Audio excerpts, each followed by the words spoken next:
Europe 1. Elliot Deval et vous. À 12h44 sur Europe 1, merci d'être avec nous pour la dernière partie d'Elliot Deval et vous. On les pensait enterrées, elles ressurgissent d'outre-tombe. Les ZFE, zones à faibles émissions, sont de retour. Jeudi, le Conseil constitutionnel a annulé la suppression de ces zones adoptées par le Parlement en avril dernier. En pleine crise des prix à la pompe, la consommation de carburant a baissé de 14% par rapport à l'an dernier. Avez-vous donc renoncé à vous servir de votre véhicule? Vous nous appelez pour en parler au 01 80 20 39 21.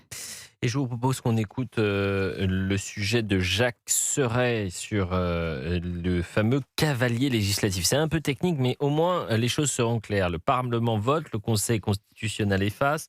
Les sages ont censuré la suppression de la ZFE, pourtant adoptée par les députés et les sénateurs, officiellement pour une question de procédure. Officieusement, c'est peut-être pour une autre raison, mais on en parlera juste après avoir écouté religieusement Jacques Serret. En avril dernier, députés et sénateurs avaient voté la suppression des ZFE dans la loi de simplification économique, un vote porté par LR et le RN au nom du pouvoir d'achat et des millions de Français qui roulent encore avec des véhicules anciens. Mais le Conseil constitutionnel remet les compteurs à zéro. Les sages jugent que la suppression des ZFE n'avait pas sa place dans cette loi. L'amendement introduit au Parlement est selon eux un cavalier législatif sans lien suffisant avec le texte initial, ou comment le système institutionnel protège coûte que coûte ce marqueur écologique du macronisme. Pour rappel, 70 députés du camp présidentiel avaient eux-mêmes saisi le Conseil constitutionnel pour tenter de sauver les ZFE. Une poignée de parlementaires qui a donc gain de cause grâce au bon vouloir des sages contre le vote de la représentation nationale. On est en direct avec Anna, mais avant cela, Georges Fenech et Alexandre Devecchio ont un avis totalement différent sur ce qui s'est passé par le Conseil constitutionnel. Un avis différent. Totalement. Vous soutenez, vous défendez le Conseil constitutionnel, pas Alexandre Devecchio. Vous avez une mauvaise lecture de ce que je dis. Je le sais. Je ne défends pas, au contraire, je suis l'un des plus critiques, je crois, sur le Conseil constitutionnel. Mais là, en l'espèce, je l'ai dit, vous les défendez. C'est un cavalier, que vous le vouliez ou pas. Quel rapport entre les ZFE et la simplification des lois en matière d'économie? C'est la simplification de la vie des automobilistes, mais pas de l'économie française. Donc voilà. Et d'ailleurs, si vous vous souvenez, Madame Agnès Pannier-Runacher avait dit le soir du vote de cette loi scélérate, de cet amendement scélérat, si vous me permettez, avait dit « J'espère que ça sera censuré par le Conseil constitutionnel ». La Macronie voulait faire censurer. Donc vous voyez bien qu'il y a un jeu de dupes, il y a une grande hypocrisie. On a utilisé le mauvais vecteur pour se faire censurer. Ne reprochez pas au Conseil constitutionnel la faute qui est imputable aux parlementaires. Bon, alors deux choses. Si on se situe sur le plan purement juridique, moi j'aime pas faire cela, mais même sur le plan juridique, c'est discutable. Vous nous dites la suppression des ZFE n'a rien à voir avec la loi de simplification économique. Tout de même, ça va avoir un impact sur l'activité économique. Le fait qu'il y ait des zones complètes interdites aux automobilistes. On voit bien qu'il y a un certain nombre d'automobilistes qui ont besoin de leur automobile pour aller travailler. Donc c'était pas totalement absurde, même de ce point de vue-là. Ensuite, je pense que on dit l'expression consacrée, c'est de dire que les juges du Conseil constitutionnel sont des sages. La sagesse imposait peut-être de ne pas se mêler de ça. Tout simplement, je crois que en plus ça s'inscrit, et c'est pour ça que moi je parle de gouvernement des juges, de gouvernement sans le peuple ou contre le peuple. Ça s'inscrit dans une évolution où le Conseil constitutionnel se mêle de tout. Philosophiquement, le rôle du Conseil constitutionnel, c'était quoi? C'est d'empêcher l'arbitraire du pouvoir, c'est d'empêcher une dérive autoritaire. Donc il devrait y avoir un rôle minimaliste du Conseil constitutionnel. Il ne devrait intervenir dans la vie politique que quand il y a vraiment une dérive manifeste. Là, il intervient surtout, il casse loi après loi sur la délinquance des mineurs, sur l'immigration. Donc on voit bien que les gens se disent, ça sert à quoi de voter s'il y a 9 juges qui décident à la place des Français? C'est une humiliation pour le Parlement. Vous êtes un ancien parlementaire, je pense que vous devriez défendre le Parlement. Non, mais moi je n'ai rien à retrancher à ce qui vient d'être dit. C'est pour ça que je pense que toute majorité qui viendra en 2027, la première des choses à faire, c'est de réformer le Conseil constitutionnel, qui revienne à ses missions d'origine, celles qui avaient été voulues par le général de Gaulle, c'est-à-dire vérifier la constitutionnalité des lois à la Constitution et non pas à la Déclaration des droits de l'homme, aux principes généraux de la République, qui sont déterminés par les juges du Conseil constitutionnel. Ils ont pris le pouvoir, en réalité, sur le législateur. Jonathan et Anna sont en direct avec nous, et moi je pense qu'ils vont aller sur l'élément essentiel. c'est que maintenant vous allez dire à des Français, vous êtes avec votre voiture de gueux là, elle consomme votre voiture, le gueux. Vous allez rester un peu loin. 43 villes où il y a ces fameuses zones à faible émission. C'est une exclusion sociale, c'est une loi violemment antisociale. Et c'est pour ça que vous avez eu Français des pour le coup, encore une fois, sur le plan juridique, anticonstitutionnel, parce que la France est un pays et indivisible. On vient d'instaurer une forme d'apartheid territorial. Sauf que les ZFE, c'est pour respecter aussi les normes européennes. La pollution. Jonathan est en direct avec nous, mais nous allons voir d'abord Anna, une Parisienne. Bonjour Anna.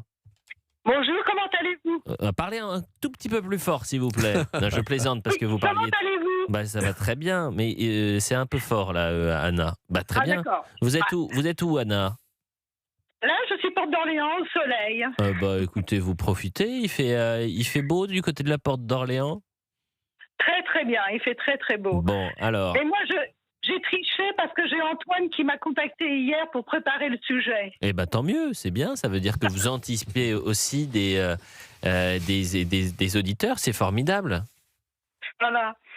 Donc, moi, ce que je déplore, c'est que le Conseil constitutionnel, quand on reprend l'article 61.1 ou 62, il est censé pour porter toutes choses qui portent atteinte aux droits et libertés de la... Là, je pense que les droits et la liberté, en l'annulant, est tout à fait bafoué. Non, mais c'est plutôt bien préparé, chère Anna. Vous avez bossé votre dossier. Elle a raison. Et de plus, où était le Conseil constitutionnel dans le Mercosur ? Parce que là, bafouer les droits de liberté, ils ont été faits. Amplement. Et ce qui est triste, c'est que d'après, comme disait, j'oublie toujours son nom là, le jeune marié, c'est vrai que... c'est comme ça qu'on me définit maintenant. Le jeune marié. Oui. Oui, qu'est-ce que vous dites, madame ? C'est vrai. Et comme je dis, que les seules choses qu'on puisse faire à l'heure actuelle, contre le Conseil constitutionnel, on ne peut rien faire. Les seules choses que l'on pourrait, entre parenthèses, essayer, c'est de voir au niveau de l'Europe, parce que peut-être qu'au niveau du Conseil européen, ils peuvent faire intervenir, puisque à ce jour, les pays de la communauté européenne ne procèdent pas ainsi. Écoutez, j'ai pas tout saisi, chère Anna, mais en revanche, sur la première partie, vous étiez d'accord avec Alexandre Devecchio. Je rappelais tout à l'heure, effectivement, c'est que le rôle du Conseil constitutionnel, philosophiquement, c'est d'empêcher l'arbitraire du pouvoir, et notamment de protéger les libertés individuelles des citoyens. Je vois pas en quoi elles sont attaquées. C'est l'inverse, elles sont attaquées par les ZFE, les libertés individuelles des citoyens. Bien sûr. Et moi, je fais partie de ceux qui pensent qu'au moment du Covid, c'est typiquement le genre de situation où le Conseil constitutionnel pouvait avoir un rôle. Je ne dis pas qu'il devait remplacer le législateur, mais à la limite, il y avait vraiment une question sur les libertés individuelles. Et bien là, bizarrement, il était aux abonnés absents. On ne l'a pas vu, le Conseil constitutionnel. J'aimerais savoir si la LDH va se mobiliser pour discrimination avec les fameuses ZFE, zones à faible émission. Discrimination contre les pauvres. Contre les gueux. Jonathan est en direct avec nous et on remercie Anna, qui nous a appelé depuis la porte d'Orléans à Paris, direction le Maine-et-Loire à présent. Bonjour Jonathan. Oui. Bonjour à tous, c'est déjà un bon week-end et dommage pour vous, moi je suis au soleil et vous êtes dans un bureau. Oui, mais c'est le plus beau des bureaux, donc ça ne me pose aucun problème.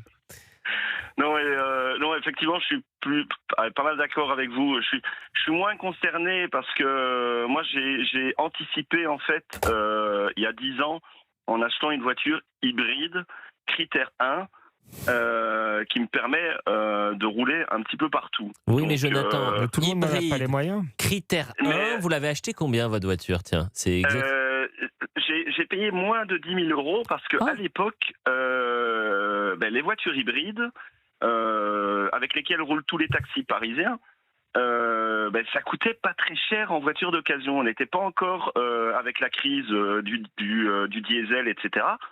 Donc ça m'a permis vraiment... Bah oui, moins de 10 000 € pour une voiture, effectivement, d'occasion. Bah oui, mais bon, c'est effectivement... Si je devais racheter le même modèle maintenant, avec le même nombre de kilomètres, ce serait le double.